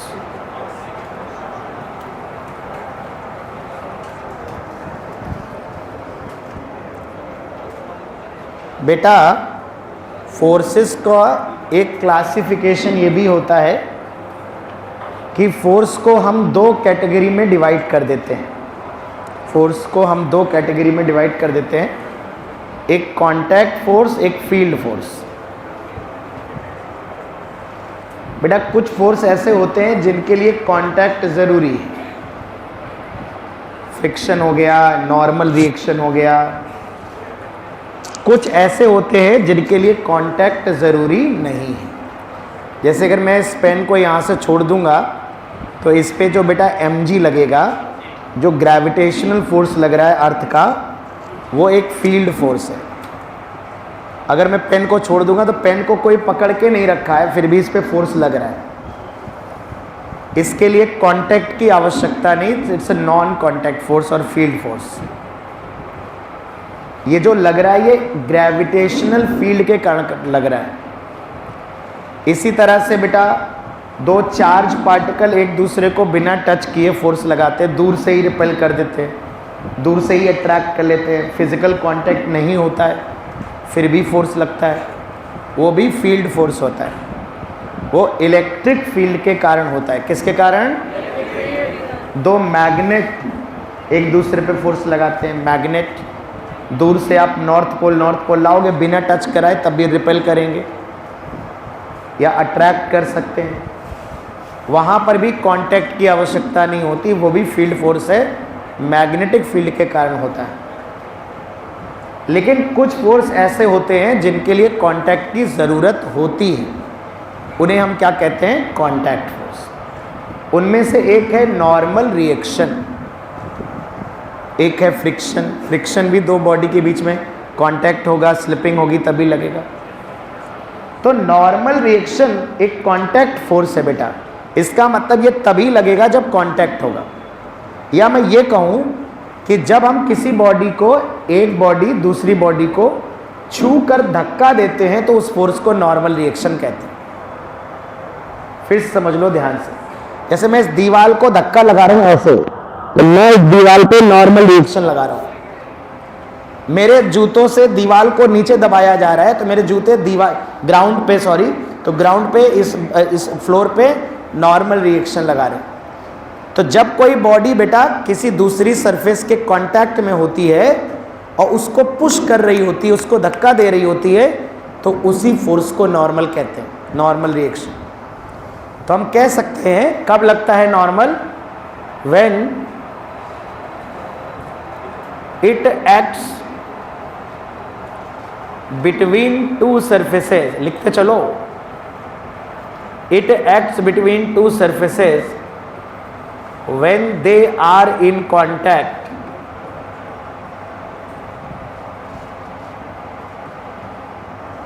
and pushing each other या pressing each other। बेटा जब दो बॉडी कांटेक्ट में होती हैं, दो सरफेस कांटेक्ट में होती हैं और वो एक दूसरे को पुश कर रही होती है, एक दूसरे को धक्का दे रही होती है, तब उनके बीच में जो फोर्स लगता है उसे हम नॉर्मल कहते हैं। तो कांटेक्ट में होनी चाहिए और पुश करनी चाहिए। नॉर्मल का मतलब यहाँ परपेंडिकुलर होता है, लंबवत। तो बेटा नॉर्मल रिएक्शन जो लगता है सरफेस के परपेंडिकुलर लगता है। लिख लो, भी बताएंगे। Normal reaction acts perpendicular to the contact surface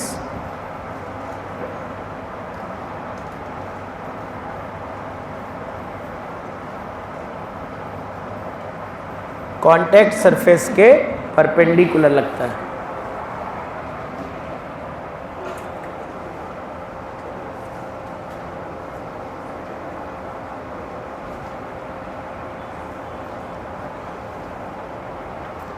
ये एक इलेक्ट्रोमैग्नेटिक फोर्स, जितने भी कांटेक्ट फोर्स है electromagnetic force, it is an electromagnetic force.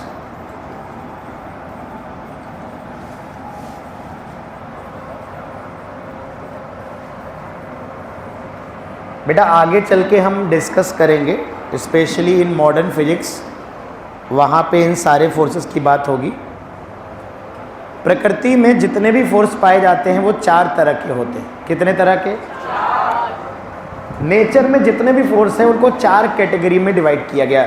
इन्हें फंडामेंटल फोर्सेस इन नेचर कहते हैं। क्या बोलते हैं? फंडामेंटल।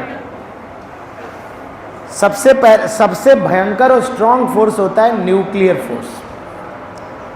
नाभिक के अंदर, न्यूक्लियस के अंदर न्यूट्रॉन के बीच में, न्यूट्रॉन प्रोटॉन के बीच में, प्रोटॉन के बीच में जो फोर्स लगता है, जो न्यूक्लियस को बांधे रखता है, उसे हम स्ट्रॉन्ग न्यूक्लियर फोर्स कहते हैं या न्यूक्लियर फोर्स भी बोलते हैं। ये बहुत ही स्ट्रॉन्ग होता है, सबसे ज़्यादा प्रकृति में यही स्ट्रॉन्ग होता है। ये नंबर 1 हो गया है तुम्हारा। लेकिन हम इसके बारे में आपको बताएंगे मॉडर्न फिजिक्स में।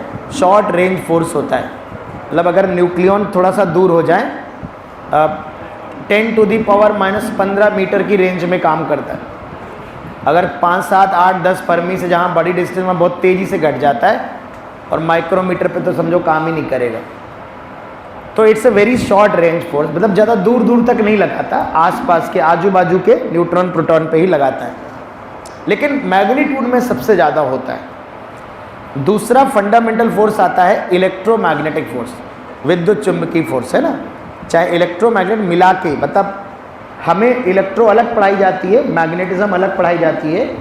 आगे जब हम ग्रेजुएशन लेवल पर पढ़ते हैं, जैसे मुझे बीटेक में पढ़ाया गया था, तो इलेक्ट्रो और मैग्नेट मिलाकर एक ही फील्ड होती है, इलेक्ट्रोमैग्नेटिक बोलते हैं उसको। लेकिन चूंकि जब रिसर्च हुई है, शुरुआत में जब उसको स्टडी किया गया है, तो इलेक्ट्रिक फील्ड और मैग्नेटिक फील्ड को अलग अलग, उन पर अलग अलग रिसर्च हुई टुकड़ों में। लेकिन बाद में ही जाके पता चला कि ये एक ही फील्ड के 2 हिस्से होते हैं, एक ही फील्ड के 2 कंपोनेंट होते हैं, एक इलेक्ट्रिक फील्ड और एक मैग्नेटिक फील्ड। फील्ड एक ही होती है जिसे इलेक्ट्रोमैग्नेटिक फील्ड कहते हैं, और उसकी वजह से जो फोर्स होता है, जैसे आप लॉरेंट फोर्स के नाम से जानते हो, that is called electromagnetic force, electric field. और ये मैं आपको मैग्नेटिज्म में पढ़ाऊंगा, ठीक है। अभी मैं आपको सुना दे रहा हूँ, लिखाऊंगा नहीं, आप सुन लीजिए, भूल जाइए, कोई दिक्कत वाली बात नहीं। जहाँ लिखवाना होगा वहाँ लिखवा दूंगा। चूंकि मैंने यहाँ लिखा है तो मैं एक हल्का सा इंट्रोडक्शन दे देता हूँ कि मैंने क्यों लिखा। तो दूसरा जो फंडामेंटल फोर्स होता है वो इलेक्ट्रोमैग्नेटिक फोर्स होता है, जो ऐसा कुछ किताबें ऐसा बताती हैं कि इलेक्ट्रोमैग्नेटिक फोर्स जो होते हैं वो न्यूक्लियर फोर्सेस से काफ़ी वीक होते हैं। कुछ बुक्स में डेटा मिलता भी है, एनसीईआरटी में ऐसा कुछ नहीं लिखा है। रफली ऐसे कुछ बुक्स लिखती हैं कि 100 गुना से लेकर 50 गुना से लेकर 300 गुना वीक हो सकता है तुम्हारा जो न्यूक्लियर फोर्स से इलेक्ट्रोमैग्नेटिक फोर्स होता है, इतना कमज़ोर होता है वैल्यू में, रेशियो जो होता है लगभग इतना होता है। लेकिन इसे रटने की ज़रूरत नहीं है, ये सिर्फ और सिर्फ एक न्यूक्लियस की बाइंडिंग के आधार पर एक डेटा निकाला जाता है। किसी ऐसी टेक्स्ट बुक में कोई डेटा नहीं लिखा है जिसको रेफरेंस के तौर पर लिया जाए, तो डेटा पे ध्यान नहीं देना। एक अंदाज़ा लग जाए तो मैं आपको इसलिए बता रहा हूँ क्योंकि कुछ किताबों में मैंने देखा है कि वो ऐसे लिख देते हैं 50 से 200 गुना तक न्यूक्लियर फोर्स बड़ा हो सकता है इलेक्ट्रोमैग्नेटिक फोर्स से। तीसरे नंबर पे आता है वीक न्यूक्लियर फोर्स। न्यूक्लियस मतलब न्यूक्लियर फिनोमेना से रिलेटेड ही होता है ये भी।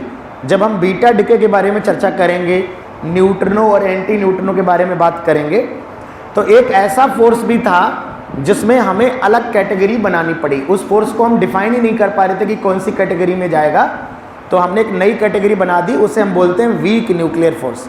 अगर मैं सरल भाषा में बात करूं तो न्यूट्रिनो और एंटी न्यूट्रिनो जो होते हैं वो मटेरियल पार्टिकल्स के साथ थोड़ा बहुत इंटरेक्शन शो करते हैं। ये देखा गया है कि जो न्यूट्रिनो और एंटी न्यूट्रिनो होते हैं वो हल्का फुल्का इंटरेक्शन शो करते हैं। अब चूंकि न्यूट्रिनो और एंटी न्यूट्रिनो जब मैं आपको पढ़ाऊंगा तो आप ये देखोगे ना तो उनमें मास होता है, रेस्ट मास उनका 0 होता है बेटा, और ना ही उसमें चार्ज होता है। तो वो फोर्स ना तो इलेक्ट्रोमैग्नेटिक फोर्स की कैटेगरी में बिलोंग करता है ना ही वो ग्रेविटेशनल फोर्स की कैटेगरी में बिलोंग करता है। चौथा फंडामेंटल फोर्स होता है ग्रेविटेशनल फोर्स। तो स्ट्रॉन्ग न्यूक्लियर फोर्स सबसे मजबूत, सेकेंड इलेक्ट्रोमैग्नेटिक फोर्स, जितने भी कॉन्टैक्ट फोर्स होते हैं वो सब इलेक्ट्रोमैग्नेटिक होते हैं। रस्सी में टेंशन, स्ट्रिंग में टेंशन, फ्रिक्शन, नॉर्मल रिएक्शन, ये सब इलेक्ट्रोमैग्नेटिक नेचर के फोर्स होते हैं। मतलब जब तुम मॉलिक्यूलर लेवल पे बात करोगे, मॉलिक्यूलर लेवल पे बात करोगे तो ये सारे के सारे मॉलिक्यूल्स में जो इलेक्ट्रॉन प्रोटॉन है, इनके जो इंटरेक्शन से फोर्सेस बन रहे हैं, वही उसी की वजह से ये नॉर्मल लगता है। It is basically electromagnetic force. तो मैं वीक फोर्स की बात कर रहा था। तो तीसरे नंबर पे आता है वीक न्यूक्लियर फोर्स, और सबसे कमजोर होते हैं ग्रेविटेशनल फोर्स। गुरुत्वाकर्षण बल जो होता है, ग्रेविटेशनल फोर्स जो होता है, ये नेचर में, ब्रह्मांड में पाए जाने वाले जितने भी फोर्स हैं उनमें से सबसे वीक होता है, सबसे कमजोर होता है।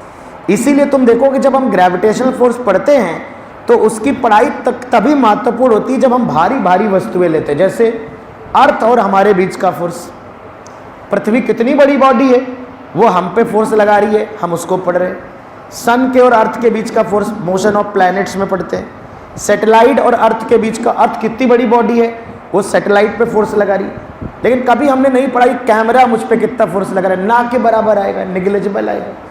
हमारे तुम्हारे बीच में जो अट्रैक्शन होगा, गुरुत्वाकर्षण बल होगा, ना के बराबर होगा।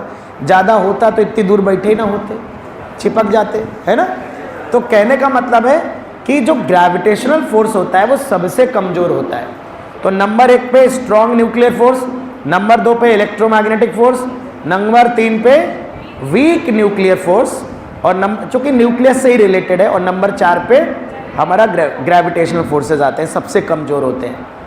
तो मैं ये कह रहा था कि जब हमें वीक न्यूक्लियर फोर्स इसलिए बच्चों बनाना पड़ा क्योंकि ना तो वहाँ मास इन्वॉल्व है, तो हम उसे ग्रेविटेशनल फोर्स की कैटेगरी में भी नहीं रख सकते, ना वहाँ चार्ज है तो हम वहाँ की चार्ज की वजह से हो तो हम इलेक्ट्रोमैग्नेटिक फोर्स की कैटेगरी में रख दें। भाई इलेक्ट्रोमैग्नेटिज्म की बात तभी करते हैं जब चार्ज इन्वॉल्व होता है। तो फिर देखो यही ब्यूटी है हमारे साइंटिस्ट की, वो कहते हैं जब कोनो कैटेगरी नहीं आई तो नई कैटेगरी बना दो। बात समझ रहे हैं ना। तो हमने एक नई कैटेगरी डिफाइन कर दी भैया कि भैया आज से हम इसको वीक फोर्स के नाम से जानेंगे, क्योंकि ना तो ये ग्रेविटेशनल फोर्स है, ना ये इलेक्ट्रोमैग्नेटिक है, ना ये न्यूट्रॉन न्यूट्रॉन प्रोटॉन प्रोटॉन के बीच का फोर्स है।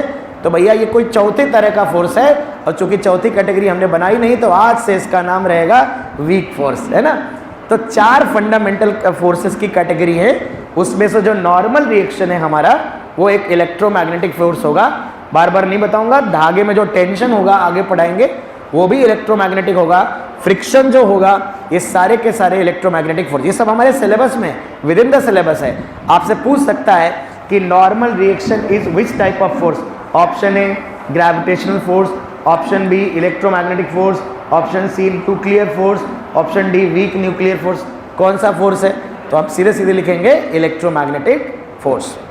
तो सारे पॉइंट्स आपने लिख लिए। अब मेरी बात समझो, हमने डिस्कस किया कि नॉर्मल कब लगता है, तो हमने कहा इट्स ए कांटेक्ट फोर्स, तभी लगेगा जब कांटेक्ट होगा। कब कैसे लगता है? जब दो सरफेस कांटेक्ट में होती हैं और वो एक दूसरे को पुश कर रही है, ये जरूरी है। अगर पुश नहीं करेंगी तो नॉर्मल नहीं लगेगा। सिर्फ कांटेक्ट में होने से नॉर्मल नहीं लगता, धक्का मारना जरूरी है, और ये हमेशा सरफेस के लंबवत परपेंडिकुलर लगेगा। और ध्यान रखना है ये हमेशा सरफेस के कैसा लगेगा? परपेंडिकुलर लगेगा, ठीक है ना। ठीक, और ये हमेशा पुशिंग टाइप का फोर्स होता है। इट इज ऑलवेज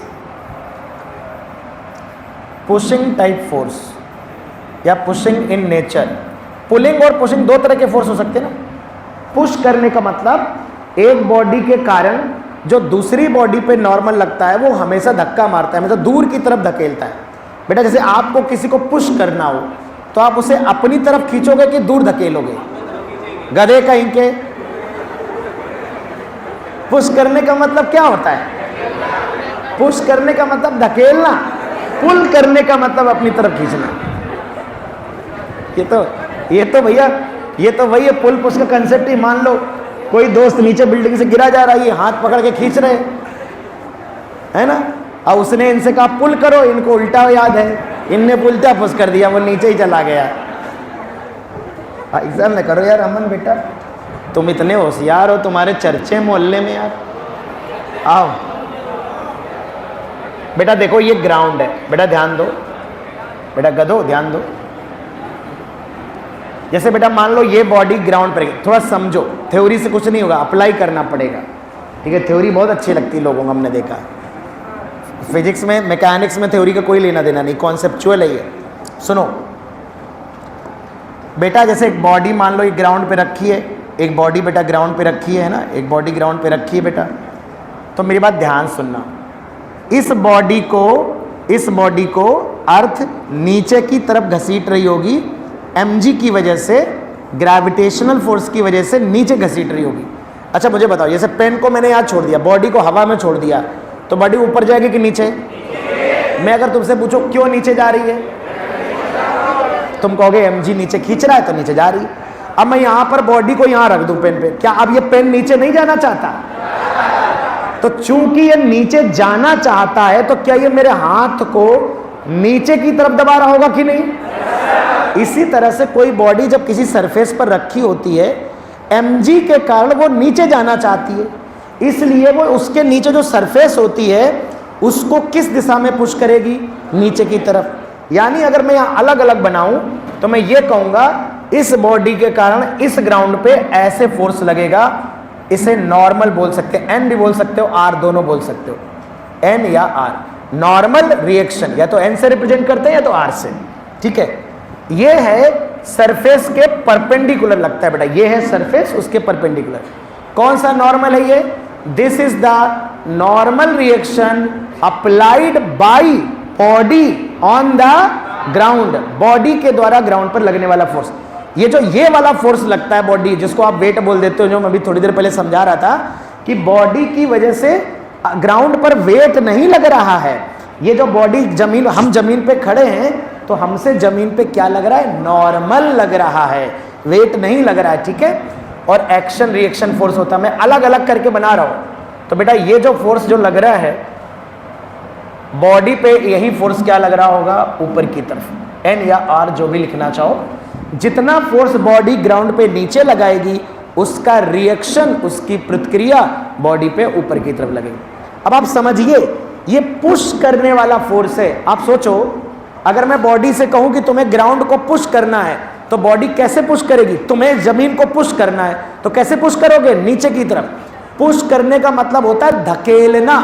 अगर मुझे इस दीवार को धक्का मारना है, पुश करना है, तो मैं बताओ अपनी तुम्हारी तरफ खींचूंगा कि उधर की तरफ? पुश करने का मतलब मैं ऐसे धक्का मारूंगा, और पुल करना है तो ऐसे। तो नॉर्मल क्या करता है? पुश करता है। क्या करता है बेटा? समझो, जैसे मान लो ये वाली बॉडी है बेटा, सुअर का इंके,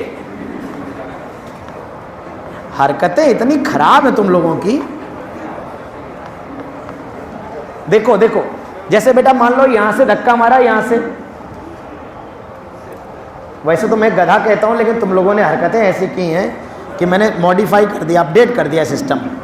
आइए बेटा देखो, समझो समझो, यहां से बेटा हमने फोर्स लगाया, ये वाली बॉडी वेट के कारण जमीन को नीचे दबा रही होगी, तो बताना जरा, ये लगेगा नॉर्मल रिएक्शन, मान लेते हैं R1। मुझे बताओ किसकी वजह से है, किस पे है? ए की वजह से ग्राउंड पे, तो ग्राउंड की वजह से ए पे कैसा लगेगा? इस तरह से। क्या समझ पा रहे हो क्या? बताना जरा, ये किस पे लग रहा है? किस पे लग रहा है? ग्राउंड पे। किसकी वजह से?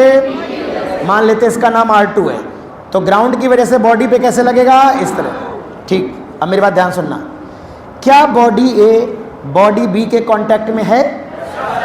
इधर से चूंकि कोई धक्का मार रहा है बॉडी ए को, तो क्या बॉडी ए बॉडी बी को भी धक्का मार रही होगी?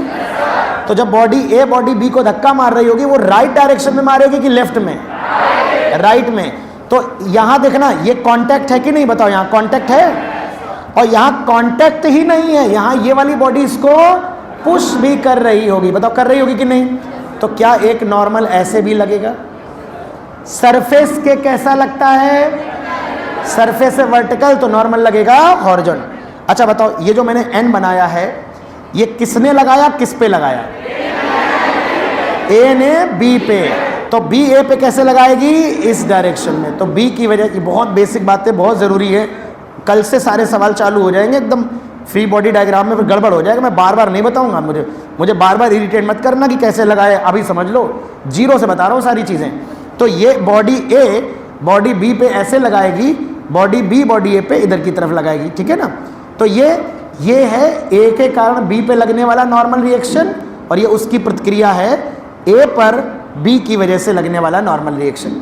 लेकिन आप समझो इस बात को, अगर मैं दो बॉडी यहाँ रख दूँ, ऐसे बॉडी ए बॉडी बी, और मैं यहाँ से फोर्स ना लगाऊं, ना यहाँ से लगाऊं ना यहाँ से लगाऊं, तो देखो ये रिएक्शन तो लगेगा, ग्राउंड पे लगेगा, ग्राउंड पे बॉडी की वजह से, बॉडी पे ग्राउंड की वजह से, on the ground by the body, on the body by the ground.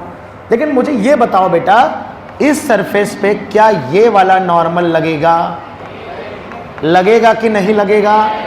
बेटा n की वैल्यू यहाँ क्या होगी? 0।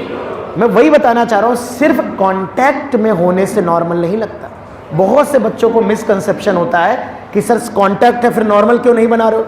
लोगों को लगता है कि बस कांटेक्ट हुआ नॉर्मल लगा दो। समझो बात को, नॉर्मल एक फोर्स है जो पुश करता है बॉडी को। जब इधर से धक्का ही नहीं दोगे, ना इधर से धक्का दोगे, तो ये तो नॉन लिविंग बॉडीज है। कोई इंसान थोड़े ना है कि एक दूसरे को धक्का मारना चालू कर दिया अपने आप, इधर से धक्का मारो चाहे ना मारो। ये भैया बॉडी है, ऑब्जेक्ट है, यहाँ पर कोई भी फोर्स ही नहीं आएगा। जब यहाँ से फोर्स लगाओगे तभी ये बॉडी इसको पुश करेगी या ये बॉडी इसको पुश करेगी। यानी अगर सिर्फ दो बॉडी कांटेक्ट में है but they are not pressing each other, they are not pushing each other, तो वहां पर नॉर्मल क्या होगा? 0। इसलिए मैंने वो पूरी बात लिखाई है कि नॉर्मल तब लगता है जब दो सरफेस कांटेक्ट में हो and they are pushing each other. और सब जो डायरेक्शन समझो, ए वाला, अब सोचो ए में तुम हो, कभी भी अगर डायरेक्शन में भ्रम आए, डायरेक्शन में कभी भी भ्रम आए तो तुम खड़े हो जाओ बॉडी की जगह। तुम सोचो अगर ये ए ना होता, हम होते और हमें बी पे नॉर्मल लगाना होता ए के कारण बी पे, तो हम धक्का देते, दूर की तरफ धक्का देते। तो बताओ ए वाली बॉडी बी को कैसे धक्का देगी? ऐसे। तो देखो ये धक्का दिया कि नहीं दिया।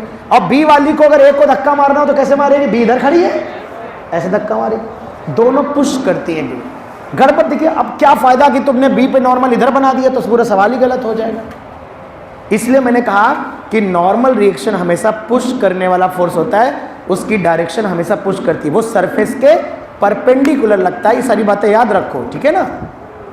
अच्छा, अब मान लो एक स्फेरिकल बॉडी, एक गोला, एक ये स्फेरिकल बॉडी रखी है ग्राउंड पे, इस पे नॉर्मल बनाना है। तो देखो ग्राउंड पे नॉर्मल कैसे लगेगा? ग्राउंड पे नॉर्मल लगेगा ऐसे, सरफेस के पर। और बेटा जब इस पे नॉर्मल बनाओगे ऐसे, तो वो उसके हमेशा कहाँ से पास होता है? सेंटर। बेटा ध्यान रखना, स्फेरिकल बॉडी पर लगने वाला नॉर्मल जो स्फीयर के परपेंडिकुलर होता है वो हमेशा उसके सेंटर से पास होता है। तो अगर कोई स्फेरिकल बॉडी हो, उसके किसी पॉइंट पर नॉर्मल बनाना हो, तो उसको हमेशा उसके केंद्र से पास करना। ये बात याद रखना, केंद्र से पास किया जाएगा, ठीक है ना, सेंटर से पास होगा। बनाते चलो कुछ एग्जाम्पल्स हमें और बनाने हैं।